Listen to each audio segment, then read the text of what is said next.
From the KSL Broadcast House, this is Sunday Edition with Doug Wright. And good morning and welcome to Sunday Edition. First time we've been in the studio for a long time, and it's nice to be back here at Broadcast House. We are quickly approaching Utah's primary election day set for June 28th. Today on the program, we'll be talking with two of the 6 Republican candidates who have officially filed their intent to challenge U.S. Senator Mike Lee. We spoke to independent candidate Evan McMullen just a few weeks ago. And by the way, I want to make sure you know that Senator Lee has an open invitation to join us at any time. So we'll dive right into that race, but we want to start the program with this historic decision by the Federal Reserve this week to increase interest rates. The Fed trying to walk a very tightrope dilemma of slowing down inflation without triggering a recession. So for the first time since 2018, policymakers lifted the key interest rate by 1/4 percentage point. It's been near zero since March of 2020, right at the beginning of the pandemic. The Fed also projected 6 more similarly sized increases this year to combat a 40-year high in the inflation rate. It's a lot of numbers to digest, a lot to sort out, and that's why we've turned to one of our experts, Phil Dean, to help us sort this out. Phil is the Public Finance Senior Research Fellow at the Kem C Gardner Policy Institute. Phil, maybe you could break this down for us. What does raising the key interest rate mean for Utah, but particularly for Utah's families? Yeah, so when the Federal Reserve increases this very short term, it's an overnight interest rate, other interest rates tend to follow that. So the immediate effects that you'll see are in variable rate debt. So you think like credit cards or home equity loans that are on a variable rate. Those are going to adjust. So over the next month or two, people will be seeing a little bit higher payment on those. You look at, say, for example, a $30,000 home equity loan. This increase would maybe be $6 a month, which isn't much. But then you look at the future projected rate increases, then that starts adding up over time. If somebody were to be on an adjusted rate mortgage, for example, and they got these little hits periodically, is there any kind of a ceiling or a wall that they have to go through in order for these to go up, or will they go up automatically? So usually they're tied to rates that will automatically adjust. So they tie to different types of rates, but one common tie is to the prime rate, and the prime rate increases, that automatically increases some of these other variable rate loans. What is that going to mean for Utahns? I think of young families, I think of my own kids. And I think in each case with my son and my daughter, I don't think they could actually qualify to rebuy the various properties that they are in right now. If the interest rate, that's been one of the saving graces with the skyrocketing prices for homes and rentals and everything else. But what is that going to mean to the affordability of living and having housing in the state? Yeah, so it kind of works in a couple directions. One, I think eventually getting inflation under control will start to at least minimize the increases in home prices. But I think we're still going to continue to see increases in home prices, just not at as high of level as we've seen over the last couple of years. And so that maybe slows down that home price appreciation eventually. But especially in the short term, as these interest rates go up, and let's assume that mortgage rates go up along with them, then that makes it harder to qualify for a home. You qualify for less home. And if you do have, if you're in a situation where you're buying right now, that means your monthly payments either going to be larger or you've got to negotiate to get a lower price, which is really hard in today's market. We've already mentioned that we are seeing 40-year highs when it comes to the inflation rate, but here in the mountain states, including Utah and our neighboring states, we're even higher than that national average. I think the national average, in February is 7.9, and we're at Right. 9.7%. Do you have confidence that these steps that the Fed is taking will indeed start to put the brakes on the inflation? I can't help but think of the gas prices right now. I can't help but think of those higher housing prices. They've got to be the huge major factors here. Will these incremental increases, in your opinion, do the job? And how long is it going to take? Yeah, I think they eventually will. But this quarter percentage point increase is a very small increase. So even by any historical standard, we're still at very, very low interest rates. So I don't think this single increase will have that impact. I do think the increases that you mentioned that are anticipated over this year, and then there's discussion of maybe an additional 4 next year, depending on economic conditions. I think by the time you get to the end of all of that, you're pushing a 3 percentage point increase in interest rates. Then I think you're to the point where you do start having those impacts. But for this first interest rate increase, I don't see any very significant impact other than signaling to the market the interest rates are starting to rise and that they're going to continue to rise. Are there things that you would recommend for Utahns to be doing to position themselves? Take a look at a refinance, take a look at the adjustable rate versus the fixed rate. Are there any little tidbits of guidance that you could give us? Yeah, so I think certainly in terms of credit card debt, that's likely to be increasing to the extent you can pay down that debt so that you're not incurring those interest costs. That's certainly a beneficial thing. Everyone's personal situation is different, but both fixed rate loans and variable loans are going up. So if you're getting a new fixed rate loan, that interest rate is going to be higher than what it's been in recent months. So it is, everyone needs to look at their own situation and prioritize. I do think at the end of the day, a lot of the nice to haves with the inflation that we're seeing maybe go out the window, and it's time to focus on the need to haves. We've already talked, obviously, quite a bit about the housing costs, both for renting and for buying. But boy, at least here in the short term, it looks like these rather high gasoline and diesel prices are going to be with us at least as long as the Ukraine situation, but they were going up even before then. How significant are they for Utah families, and how much is that contributing to these inflationary numbers that are so high in the country, but higher here in our area? Yeah, so it's in terms of the composition, that's one of the biggest pieces of that inflation rate is energy prices increasing, but it's not the only piece. You look broadly across a broad array of prices out there in the economy, food prices, you look at even clothing prices that have gone up, certainly vehicles, and especially used vehicle prices are up a lot. And so it's certainly energy is a big component of that, but it's not the only piece. But I do think, the increases that we've seen and the geopolitical uncertainty out there right now, that adds to those inflationary pressures as gas prices increase, and that not only impacts what you pay at the pump, but it also impacts transportation costs for goods broadly. Fielding, we certainly appreciate you allowing us here on Sunday Edition to tap into your expertise. Thank you for spending this time with us on Sunday Edition this morning. Now, we mentioned that we're going to be taking a look at the Senate race. 2 of the Republican candidates will be joining us in the next 2 segments, so stay with us. There's much more to come today on Sunday Edition.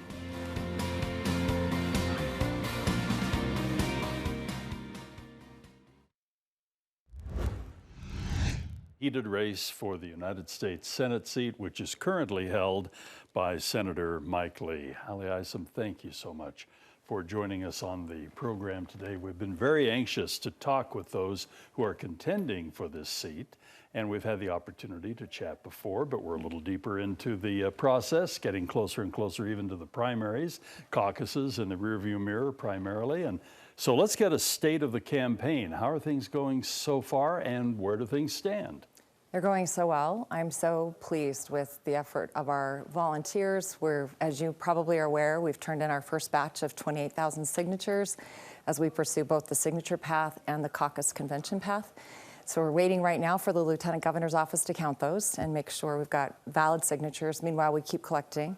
I continue to walk in Utah communities. It's the very best part of what I'm doing. I've been in 90 communities of Utah's 253, so we're getting there.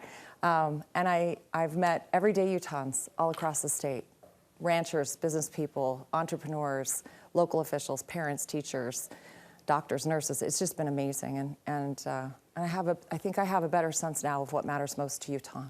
You mentioned the number that you've now turned in to the Lieutenant Governor's office. Maybe you could refresh all of our memories. What does it actually take when you're running for the Senate seat here in the state of Utah? How many signatures, valid signatures, do you ultimately have to get? And in order to make sure they're all valid, realizing that a few will probably be tossed out, what are you shooting for? It's a high threshold with a short time frame. It's 28,000 signatures from registered Utah Republicans. So they'd have to be registered to vote, they have to have affiliated with the party, and we have to turn it in before April 8th. And you're continuing to gather, obviously, so there's plenty of cushion. Yes, yes, we have so far 31,000 plus in to the Lieutenant Governor. What about the expense of this process? I've heard some grousing, not from the candidates, but from those who observe this, just how expensive it is becoming to actually gather 28,000 legitimate signatures. Yes, because the threshold is so high and you have so little time, you have no choice but to contract. And we have a little niche industry that's grown up in the state around signature collection. So in the time that I started to run, the price nearly doubled because of our labor shortage in the state. It's been difficult. And you add coronavirus in there, the first 2 weeks we were supposed to be collecting was when Omicron hit very, very hard. Right. So not only were our collectors hit, but people didn't want to answer their door or come to events. So the first 2 weeks were really brutal, but we've ramped it up, and we feel good about our trajectory right now to be done. When we first talked about your campaign, we talked about some of the goals, the things you'd be doing, getting out, meeting Utahns, walking a lot. How many shoes have you worn through? Well, I still have the first pair on, but after there was a fire we fought in Howell where I was asked to hold a hose, and I stood on coals and thought the bottoms were going to melt. So I do have a backup pair. Good. Yeah. Boy, you never know what you'll run into on the campaign trail. I know. You said something a moment ago about you're getting a really good feel for what Utahns are very concerned about. Let's talk about their general concerns. And obviously, if somebody told me many years ago, when you run for office, and especially, nobody likes to say, well, I'm running against this person and whatever, but somewhere along the line, you and I have had this conversation before on and off the air, but somewhere along the line, you have to give people a reason to choose you over, in this case, him, Senator Lee. So in general, what are folks saying? And what are the vibes on Senator Lee? Okay, well, let me answer the first part. In these 90 communities where I've walked, in all but one community, which was Bluffdale, in all but one community, water is the #1 issue. Yeah. And that ties into growth. That also ties into how, the various implications of what growth does to a community. But then I also hear about affordable housing. I hear about affordable childcare. I hear about the morale of law enforcement, of our healthcare professionals, of our educators, quite often. I hear about infrastructure quite frequently as well. But often the conversation comes back to water and the kind of leadership in Washington, D.C., as well as the debt. Isn't it interesting how things have switched? We remember polls from 10 or 15 years ago, and it was always education, crime, things like that. And they're still important, but boy, they're the top of the list, the top 3 usually. That has dramatically changed, including air quality. Absolutely. Air quality comes up. And what's interesting to me is undergirding all of these issues is a conversation about the division in our nation and how the fact is we're fraying at the seams, both as a Republican Party, but also as a nation. If we don't start coming together, we can't solve any of these big problems. And that division comes up often with folks, especially people close to the process, who know what it takes to sit down. They'll say, until we can start talking, we'll never get to solving anything. Let's talk about the current occupant of the seat in the final minute that we have left. What is the vibe on Senator Lee out there, and especially in light of Ukraine and high gas prices and trade and the divisiveness back in Washington? As I'm walking in these communities, I will often hear things like he's ineffective and out of touch. He's passed a handful of bills in 12 years, but the bigger issue is he won't carry the water on Utah's critical issues, and that he's not in touch with what's prioritized by local communities. He's too often an outlier vote on things like the Japanese American Internment Camp Memorial or the 9/11 first responders reauthorization. Those things matter to Utahns, and they care very much that the person in D.C. represents our values and the willingness to work with others and get things done for the state. Just a final quick thought. In light of the votes against aid to Ukraine and then also the visit to Russia, is that playing out there? And I've just got a second here. Yeah, I hear about it on occasion. I do, because it's front and center for a lot of folks. We have a tender spot for Ukraine in our hearts as a family. My son served his mission there. We have some guests in my home right now that are from Ukraine, and we very much want to see peace there. And you're missing a birthday party right now. I am missing a birthday party for a 7-year-old Zlata right now. Well, we certainly appreciate you joining us today. It's my pleasure, on Doug. Sunday Edition. Thank you so much, Ali Thank ISOM, you. with us. More to come here on Sunday Edition, so be sure to stay with us.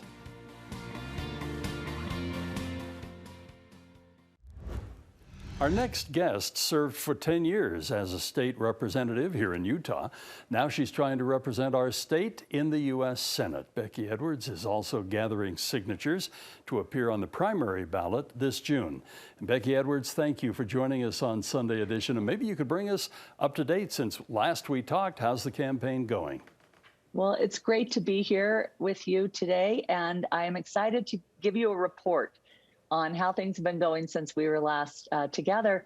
And the answer is really, really well. We have had an amazing amount of momentum grow from across the state. It has been so awesome to see the number of people coming to volunteer with the campaign, over 850 people across the state, helping us gather signatures, make phone calls, place lawn signs, all the boots on the ground things that you need in a campaign this size.